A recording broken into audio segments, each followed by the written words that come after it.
ನಾವು ಕೂಡ ಹೋಗಿ ಆಶೀರ್ವಾದ ಕೇಳಿದ್ವಿ, ಅವರು ಕೇಳಿದ್ದಾರೆ. ಆದರೆ ಅದನ್ನು ಕೇಳೋ ಶಕ್ತಿ ಸ್ವಾಮೀಜಿ ಅವ್ರಿಗೆ ಇದೆಯೋ ಇಲ್ವೋ ಗೊತ್ತಿಲ್ಲ ಅಂತ ಹೇಳಿದ್ದಾರೆ. ಫಸ್ಟು ಡಿ ಕೆ ಶಿವಕುಮಾರ್ ಅವ್ರಿಗೆ ಒಂದು ರೀತಿ ಸೋಲುವಂಥ ಭೀತಿ ಕಾಡ್ತಾ ಇದೆ.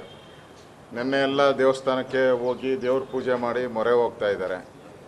ಈಗ ನಾವೆಲ್ಲ ಬಂದಿರೋದು ಅವ್ರಿಗೆ ಚಳಿ ಜ್ವರ ಬಂದ್ಬಿಟ್ಟಿದೆ. ಬೆಳಗ್ಗೆಯಿಂದ ಮಾಧ್ಯಮದಲ್ಲಿ ಸುದ್ದಿ ನೋಡಿ ಫೋಟೋಗಳು ನೋಡಿದ್ಮೇಲೆ ಅವ್ರಿಗೆ ಚಳಿ ಜ್ವರ ಎರಡೂ ಬಂದಿದೆ. ಮತ್ತು ಒಕ್ಕಲಿಗರ ಸರ್ಕಾರವನ್ನು ಬೀಳಿಸಿದ್ದು BJPಯವರು ಅಂತ ಹೇಳ್ತಾರೆ.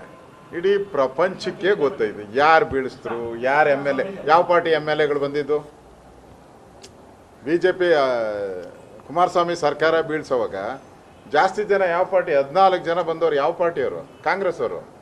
ಸಿದ್ದರಾಮಯ್ಯನವ್ರು ಏನು ಹೇಳಿದ್ರು ಮಂಡ್ಯದಲ್ಲಿ, ನಾವು ಕುಮಾರಸ್ವಾಮಿನ ಸೋಲಿಸಿದ್ದು ನಾವೇ, ಸುಮಲತಾನ ಗೆಲ್ಲಿಸಿದ್ದು ನಾವೇ ಅಂತ ಅವರೇ ಒಪ್ಕೊಂಡಿದ್ದಾರಲ್ಲ. ಫಸ್ಟು DK ಅವರು ಫಸ್ಟು ಸಿದ್ದರಾಮಯ್ಯನ ಕೇಳಲಿ, ಯಾರು ಸರ್ಕಾರ ಬೀಳಿಸಿದ್ರು ಅಂತ ಸಿದ್ದರಾಮಯ್ಯನವ್ರು ಕೇಳಲಿ. ಸಿದ್ದರಾಮಯ್ಯನವ್ರು ಕೇಳಿದ್ರೆ ಗೊತ್ತಾಗ್ತೈತೆ ಯಾರು ಸರ್ಕಾರ ಬೀಳಿಸಿದ್ದು ಅಂತ. ಅದಕ್ಕೆ ನನಗನ್ಸ್ತೈತೆ ಅವರು ಸೋಲನ್ನು ಒಪ್ಕೊಂಬಿಟ್ಟಿದ್ದು, ಅದು ಕನ್ಫರ್ಮ್ ಆಗ್ತಾಯಿದೆ. ಇದೆಷ್ಟೆಲ್ಲ ಆದಮೇಲೆ ಸೋಲನ್ನು ಒಪ್ಕೊಂಡಿದ್ದು ಕನ್ಫರ್ಮ್ ಆಗ್ತಾಯಿದೆ.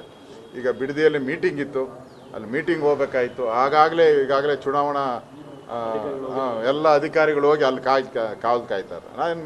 ಅಲ್ಲ, ಅಲ್ಲಿ ಚುನಾವಣಾ ಪ್ರಚಾರಕ್ಕೆ ಹೋದರೆ ಅವರು ಪರ್ಮಿಷನ್ ತೊಗೊಬೇಕು ಅಂತ. ಮನೆಯಲ್ಲಿ ಯುಗಾದಿ ಹಬ್ಬದ ಊಟಕ್ಕೆ ಹೋದರೆ ಪರ್ಮಿಷನ್ಗೆ ಬೇಕು ಅನ್ನೋದು ಯಾವ ಕಾನೂನಲ್ಲಿದೆ? ಯಾವ ಕಾನೂನಲ್ಲಿದೆ?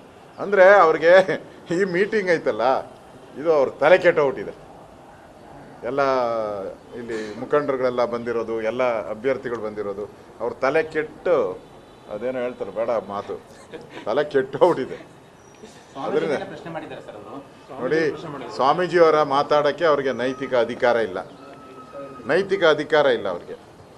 ಇವ್ರ ಕಷ್ಟದಲ್ಲಿದ್ದಾಗೆಲ್ಲ ಸ್ವಾಮೀಜಿನೇ ಅವ್ರ ಮನೆಗೆ ಹೋಗಿದ್ದು. ಇವ್ರಿಗೆ ತೊಂದರೆ ಆದಾಗ ಸ್ವಾಮೀಜಿ ಅವ್ರ ಮನೆಗೆ ಹೋಗಿದ್ರು ಸಾಂತ್ವನ ಹೇಳೋಕ್ಕೆ. ಆ ಕರುಣೆ ಆದರೂ ಅವ್ರಿಗೆ ಇರಬೇಕು ಅಂತ ಅನಿಸುತ್ತೆ. ಈ ಥರ ಮಠದ ಬಗ್ಗೆ, ಸ್ವಾಮೀಜಿ ಅವ್ರ ಬಗ್ಗೆ ಅಗೌರವಾದಂಥ ಮಾತನ್ನು ಹೇಳುವಂಥದ್ದು ಅವ್ರಿಗೆ ಮುಂದಿನ ದಿನಗಳಲ್ಲಿ ಒಳ್ಳೆಯದಾಗಲ್ಲ. ಅವ್ರಿಗೆ ಅವರಿಂದ ಸಹಾಯ ತೊಗೊಂಡಿದ್ದಾರೆ. ಇವರಿಂದ ಏನು ಸ್ವಾಮೀಜಿಯವ್ರ ಸಹಾಯ ತೊಗೊಂಡಿಲ್ಲ, ಇವರಿಂದ ಅವ್ರು ತೊಗೊಂಡಿರೋದು. ಅದರಿಂದ ಎಚ್ಚರಿಕೆಯಿಂದ ಮಠದ ಬಗ್ಗೆ ಮಾತಾಡಲಿ ಅವರು. ನ್ಯೂಸ್ ಫಸ್ಟ್, ನಿರ್ಭೀತಿಯಿಂದ ನಿಮ್ಮ ಪರವಾಗಿ.